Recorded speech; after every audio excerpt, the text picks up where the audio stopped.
तो स्वागत है आपका विनर्स एकेडमी प्रयागराज में। मैं समीर शुक्ला।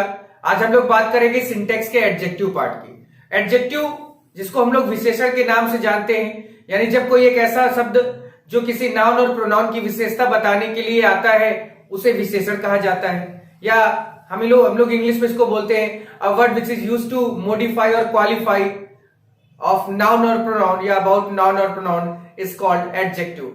आज हम लोग बात करने जा रहे हैं कि हम लोग एडजेक्टिव को कितनी तरह से यूज करते हैं और इसके कितने काइंड्स होते हैं। मुझे कमेंट करके आप जरूर बताइए कि एडजेक्टिव को हम लोग कितनी तरह से यूज कर सकते हैं, यानी एक सेंटेंस है तो उसमें हम एडजेक्टिव को कहां कहां रख सकते हैं, उसके अलावा इसके कितने काइंड्स होते हैं। और आज की बातें मैं इसी पे रखूंगा, कल मैं इसके रूल्स के बारे में बात करूंगा। तो एक बात याद रखिए, मैं खुद ही बता देता हूं, तब तक आप लोग कमेंट करके जरूर मुझे बता देंगे अब तक कि इसको हमें कितने तरह से यूज इसको हम कर सकते हैं। तो इसका केवल दो तरीका है यूज करने का। सबसे पहला तरीका है एट्रीब्यूटिव यूज। पहला तरीका है एट्रीब्यूटिव और दूसरा है प्रेडिकेटिव यूज। अब एट्रीब्यूटिव यूज क्या होता है ना, और प्रेडिकेटिव यूज क्या होता है, इसके बारे में थोड़ा सा जानकारी ले लेनी चाहिए। क्योंकि हम एडजेक्टिव पढ़ने जा रहे हैं तो हमें ये चीज तो पता होनी चाहिए कि एडजेक्टिव का यूज एग्जैक्टली होता कहां है सेंटेंस में। क्योंकि ये नाउन और प्रोनाउन की विशेषता बताने के लिए आते हैं, तो इसका मतलब कुछ ना हमें थोड़ा सा इस पे क्लू मिल जाता है कि हाँ भाई ये नाउन और प्रोनाउन के आसपास ही रहने वाला है, दूर नहीं जाएगा।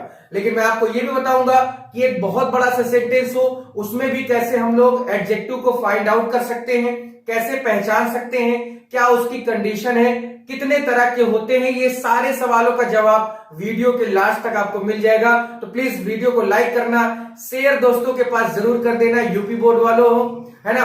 और उसके बाद हम लोग इसके बारे में कमेंट भी जरूर करें और सब्सक्राइब कर देकर आप चैनल पर नए हैं। तो सबसे पहला यूज है एट्रीब्यूटिव यूज। देखिए, जब कभी भी एडजेक्टिव के बाद नाउन का प्रयोग किया गया हो, या इसको हम ऐसे कर सकते हैं कि नाउन से पहले जब एडजेक्टिव प्रयोग किया जाएगा वो एट्रीब्यूटिव यूज कहलाएगा। अगर नाउन से पहले एडजेक्टिव का यूज किया जा रहा है तो वो कौन सा यूज हो जाएगा, एट्रीब्यूटिव यूज। लेकिन अगर नाउन के बाद अगर एडजेक्टिव का प्रयोग किया जा रहा है तो वो प्रेडिकेटिव यूज कहलाएगा। तो प्रेडिकेट से आप समझ गए होंगे, प्रेडिकेट वर्ड आपने सुना होगा, सब्जेक्ट और प्रेडिकेट, उसी से वर्ड बना हुआ है प्रेडिकेटिव। तो यही दो कंडीशन होती है जहां पर हम या एक सेंटेंस में एक एडजेक्टिव को रखते हैं या उसको पहचानने का यही सबसे अच्छा तरीका है। इसके अलावा और कोई तरीका नहीं है।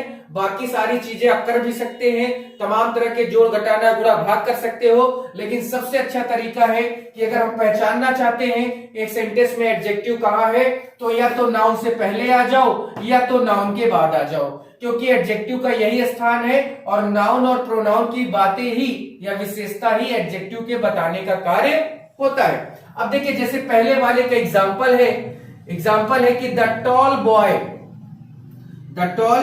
Boy is coming. ठीक है, the tall boy is coming. अब देखिए, बॉय क्या है, हमारा एक नाउन है, और टॉल क्या है, एक एडजेक्टिव है। तो ये एट्रीब्यूटिव यूज हुआ। और उसके अलावा देखिए, द गर्ल इज ब्यूटीफुल। तो गर्ल हमारा क्या था भैया, नाउन, और ब्यूटीफुल क्या है, एडजेक्टिव। तो ये हमारा कौन सा हुआ, ये एट्रीब्यूटिव यूज हुआ, और ये सेंटेंस हमारा कौन सा हो गया, प्रेडिकेटिव यूज। तो इतनी बातें आपको क्लियर हो गई होंगी कि कैसे हमें एडजेक्टिव का यूज करना है। अब इसके बाद हम लोग बात करेंगे काइंड्स ऑफ एडजेक्टिव की। वो भी मुझे कमेंट करके आप बताएं मेरे बताने से पहले कि कितने प्रकार के एडजेक्टिव होते हैं। मैं आपको बताऊंगा ही, सारी चीजें आपके सामने रखूंगा, लेकिन अब तक आपका कमेंट इस वीडियो में आ जाना चाहिए कि कितने एडजेक्टिव होते हैं, कौन कौन से एडजेक्टिव हमें पढ़ने हैं, क्या क्या उसमें चीजें होती है, किस एडजेक्टिव में किस चीज के बारे में बातें की जाती है। तो चलिए शुरुआत करते हैं उसके अपने पहले वाले एडजेक्टिव, या वो कितने होते हैं वो मैं आपको बताने जा रहा हूं। देखिए, सबसे पहली बात कि एडजेक्टिव टोटल 10 होते हैं। जैसे प्रोनाउन आपका 11 है, उसी तरह से एडजेक्टिव टोटल 10 होते हैं। अगर आप एक सही इंग्लिश पढ़ना चाहते हैं, आगे की तैयारी करना चाहते हैं, यहीं से एनडीए सीडीएस एयरफोर्स के बारे में जानकारी चाहते हैं कि आप हमेशा आगे उसमें रहें, या एसएससी बैंक रेलवे की भी मैं बात करता हूं, जिस भी आपके एग्जाम में इंग्लिश आती है उसमें एडजेक्टिव अपना बहुत बड़ा रोल निभाता है। ये 10 प्रकार के होते हैं। पहला नंबर है adjective of quantity, sorry adjective of quality, या इसी को हम लोग क्वालिटेटिव एडजेक्टिव कहते हैं। तो ये टोटल कितने होते हैं भैया? 10 प्रकार के, 10 काइंड्स होते हैं इसके। ठीक है, पहला है एडजेक्टिव ऑफ क्वालिटी और क्वालिटेटिव एडजेक्टिव, जिसको हिंदी में हम लोग गुणवाचक विशेषण कहते हैं, जिसमें हम क्या कहते हैं? गुणवाचक विशेषण। गुणवाचक विशेषण होता क्या है एग्जैक्टली ये हमें समझना है कि एक ऐसा शब्द जो क्वालिटी बताए, फिर वो क्वालिटी बताने के लिए कोई भी शब्द आप ले सकते हैं, अच्छा खराब, बहुत अच्छा बहुत खराब, काला नीला पीला लाल हरा, ये सारे वर्ड, किसी का अच्छा होना किसी का खराब होना, ये सब किसी इंसान की क्वालिटी होती है। ऐसा नहीं कि बहुत अच्छा है तो उसकी एडजेक्टिव बहुत अच्छी है और जो है बहुत खराब है तो उसका कोई मतलब ही नहीं, ऐसा नहीं। तो बात हम लोग करेंगे, या एक तरह से और आप ये कह सकते हैं कि अगर आप एडजेक्टिव पहचानना चाहते हैं तो जो नाउन है उससे कैसा प्रश्न लगाकर क्वेश्चन पूछ लो, नाउन से कैसा लगाकर प्रश्न पूछ लो, जो भी होगा एडजेक्टिव अपने आप हाथ खड़ा कर देगा। कि राम कैसा है? अच्छा है। रानी कैसी है? अच्छी है। उसकी राइटिंग कैसी है? अच्छी है। कैसा शब्द लगाया तो नाउन ने तुरंत उत्तर दे दिया कि अच्छा है कि खराब है, छोटा है कि बड़ा है। अब यहां पर हम लोग बात करेंगे कुछ वर्ड, जैसे मैंने आपको बताया कि व्हाइट होना, ब्लैक होना, है ना, स्मॉल होना, टॉल होना, ये सब क्या क्या है? ये सब गुण ही तो हैं, इन्हें हम लोग गुणवाचक विशेषण कहते हैं भाई। ठीक है, बैड होना या ब्यूटीफुल होना, ये सारे वर्ड क्या हैं? ब्यूटीफुल, अगली, ये सारे वर्ड एक क्वालिटी बताते हैं किसी इंसान की या किसी चीज की। तो जो भी क्वालिटी बताने वाले शब्द होते हैं वो एडजेक्टिव ही तो कहलाते हैं, और इनको ये सब यूज कहां किए जाते हैं? किसी न किसी नाउन के तो पहले या तो नाउन के बाद। अगला वर्ड है हमारा कि adjective of quantity. Adjective of quantity किसे कहते हैं भाई? तो ऐसा समझिए आप कि क्वांटिटी जिस चीज को हम उसकी एग्जैक्ट मात्रा नहीं बता सकते, है ना। जैसे आटे की बात करें तो आटे को एक एक उसका नहीं निकाल सकते आप, यानी इसमें ऐसे शब्द होते हैं जिनका नंबर डिफाइन नहीं किया जा सकता, या इनडेफिनिट नंबर में होते हैं जिनसे हम उनके नंबर के बारे में जान ही नहीं सकते कि ये 2 है, 4 है, 10 है, 20 है, 50 है, 1000 है, 1 लाख है। हम ये चीज क्लियर नहीं कर सकते। तो वहां पर, क्योंकि अगर वहां पर हम करने लगे ये काम कि 2, 4, 10, 20, तो वो नंबर में चला जाएगा, संख्या में। और बात यहां पर किसकी हो रही? क्वांटिटी की। और आपको पता ही है कि आजकल जिन चीजों की क्वालिटी अच्छी है उनकी क्वांटिटी कम है, और जिन चीजों की क्वालिटी अच्छी नहीं है उनकी क्वांटिटी बहुत ज्यादा है। जैसे पार्ले जी बिस्कुट आप देखे होंगे, है ना, उसमें क्या था? पहले कितना अच्छा होता था, 2 रुपए 4 रुपए में 16-8 बिस्कुट मिल जाते थे। आज 2 रुपए में 5 बिस्कुट मिलता है और उसको कोई खाना पसंद नहीं करता। क्यों? क्योंकि उसने अपनी क्वालिटी डाउन कर दी और क्वांटिटी भी डाउन कर दी। क्वालिटी डाउन किया तो क्वांटिटी भी अपने आप क्या, डिमांड कम हो गई। तो यहां पर हम लोग बात करेंगे, जैसे शब्द है एनफ है, सम है, नन है, एनी है, ठीक है, एनी है, उसके अलावा लिटिल है, मच है, फ्यू है ना। ये सारे शब्द जो हैं आप देख रहे हैं कि जितने भी शब्द दिए हैं, ऑल है, होल है, ये जितने भी शब्द दिए हैं हम इनसे ये नहीं क्लियर कर सकते कि ये 1 है कि 2 है कि 4 है कि 10 है। इसी वजह से इनको क्वांटिटी में रखा जाता है। भाई मच मतलब ज्यादा होता है, तो ज्यादा का मतलब नंबर तो नहीं दे सकते ना उसको, हम सिर्फ ज्यादा का मतलब ये कि भाई क्वांटिटी में है, मात्रा इसकी ज्यादा है या कम है, इतना ही बोल सकते हैं। ऑल का मतलब भी नंबर नहीं दे सकते, होल का मतलब भी इंडेफिनिट नंबर इसमें भी है, एनफ का मतलब भी इंडेफिनिट नंबर है, some indefinite number, any indefinite number. तो परिमाणवाचक विशेषण इसी को कहा जाता है। नेक्स्ट है न्यूमेरल एडजेक्टिव या एडजेक्टिव ऑफ नंबर, यानी संख्यावाचक विशेषण। ठीक है, न्यूमेरल एडजेक्टिव या एडजेक्टिव ऑफ नंबर यानी संख्यावाचक विशेषण। अब मैं आपको बात बता दूं कि जो न्यूमेरल एडजेक्टिव या एडजेक्टिव ऑफ नंबर होते हैं वो 2 तरह के होते हैं। ठीक है, वो 2 तरह के होते हैं। कौन कौन से होते हैं? एक होता है ऑर्डिनल, एक होता है ऑर्डिनल नंबर और दूसरा होता है कार्डिनल नंबर। एक होता है ऑर्डिनल नंबर और दूसरा होता है कार्डिनल नंबर। ऑर्डिनल नंबर क्या होता है? बहुत आसान, इसको तो आप समझ ही सकते हैं कि जिन चीजों में क्रम की बात हो, जैसे next, last, first, second, third, ये सब क्या है? आपके ऑर्डिनल नंबर, क्योंकि ये क्रम को दिखाते हैं। जबकि कार्डिनल नंबर क्या होता है? जैसे 1 2 3 4, ठीक है। यहां पर 1 नहीं लिखा था, मैंने फर्स्ट लिखा। यहां पर 2 नहीं लिखा था, सेकंड लिखा। यहां पर 3 नहीं लिखा था, थर्ड लिखा। यहां पर 4 नहीं लिखा, और यहां पर हम अगर लिखेंगे तो फोर्थ TH लगाएंगे, क्योंकि हम लोग जब अपने स्कूल में भी खड़े होते हैं तो फर्स्ट रैंक, सेकंड रैंक बोला जाता है ना, 1 रैंक नहीं बोलते हैं, सेकंड रैंक नहीं बोलते हैं, है ना। तो यहां पर दिक्कत, यहां पर समझना हमें क्या है कि फर्स्ट, सेकंड और 1 2 3, यानी जब TH लगा होगा तो वो नंबर आपका ऑर्डिनल नंबर होगा, यानी जो ऑर्डर यानी क्रम को दिखाएगा। एक से लेके नीचे तक आएंगे तो वो क्रम वाइज आएंगे, लेकिन जो कार्डिनल नंबर होता है वो 1 2 3 4 5 6, उसमें ऑर्डर नहीं होता। वो सिर्फ और सिर्फ क्या करता है? एक तरह से निश्चित संख्या है, एक निश्चित संख्या है, लेकिन ये क्रमवाचक संख्या है। ये निश्चित संख्या है, ये क्रमवाचक संख्या है, सिर्फ यही इसमें अंतर है।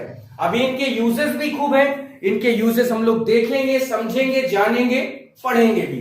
चलिए नंबर 4 पे चलते हैं। चलिए नेक्स्ट है प्रॉपर एडजेक्टिव यानी व्यक्तिवाचक विशेषण। प्रॉपर एडजेक्टिव क्या है? जैसे प्रॉपर नाउन है उसी तरह प्रॉपर एडजेक्टिव है।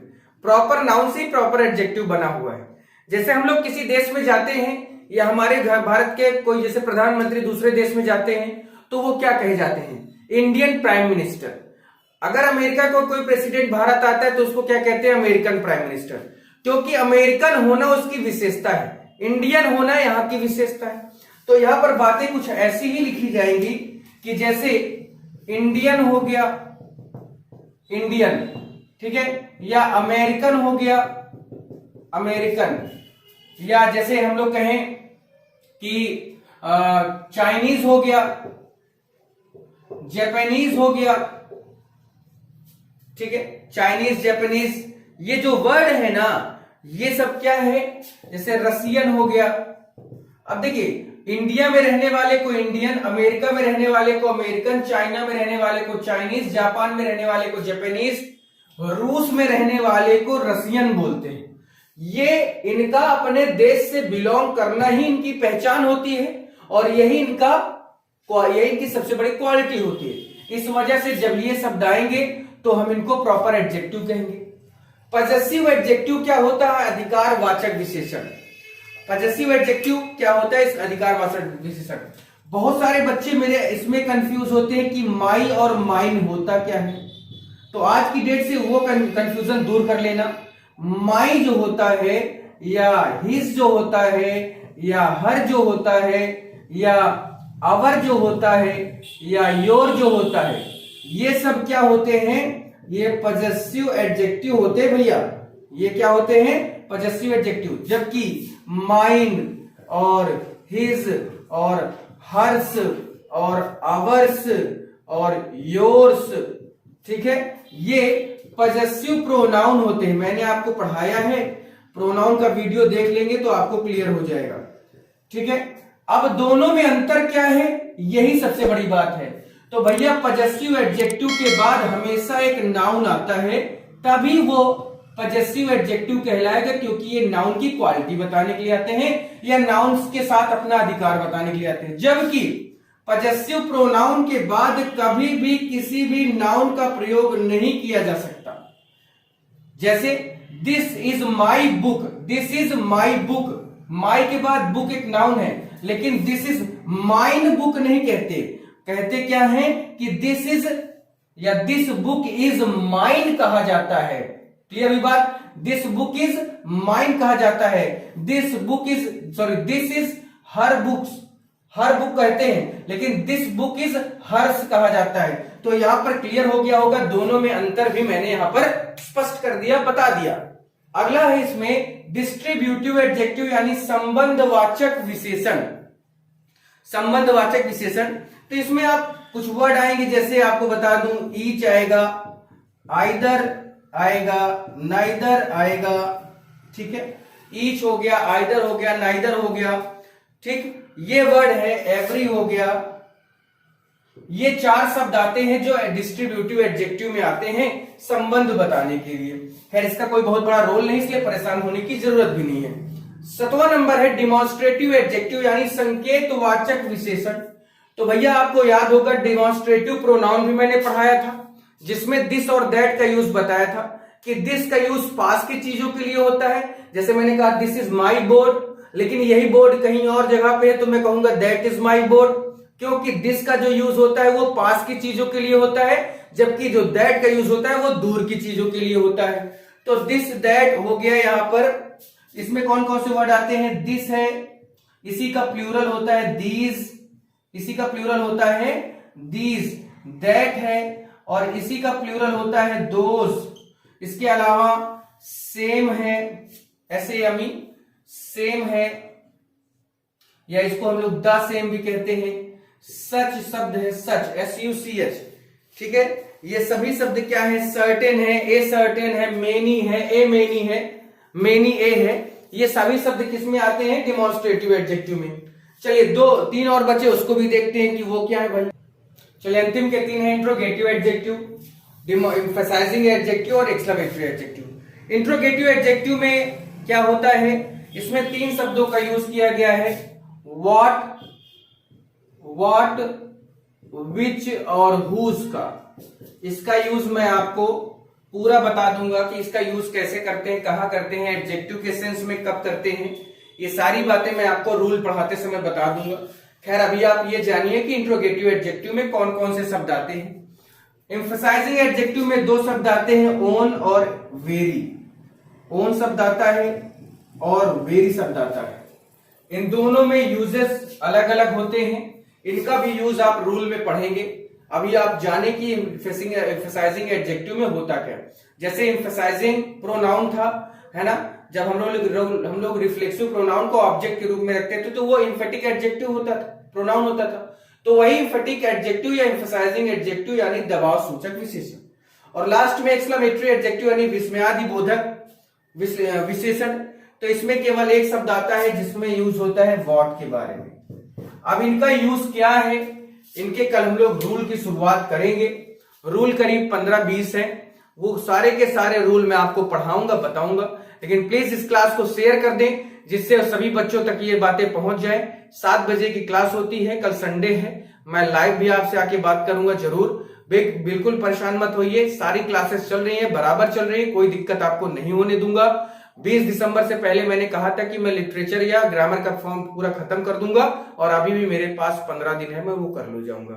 मुझे कोई नहीं रुक सकता ना, मैं आपके पास आपको सिलेबस पूरा करने से। उसके बाद हम लोग अनसॉल्व करेंगे, करीब 100-150 अनसॉल्व पेपर सॉल्व करेंगे, कोई दिक्कत नहीं होगी, परेशान मत होना।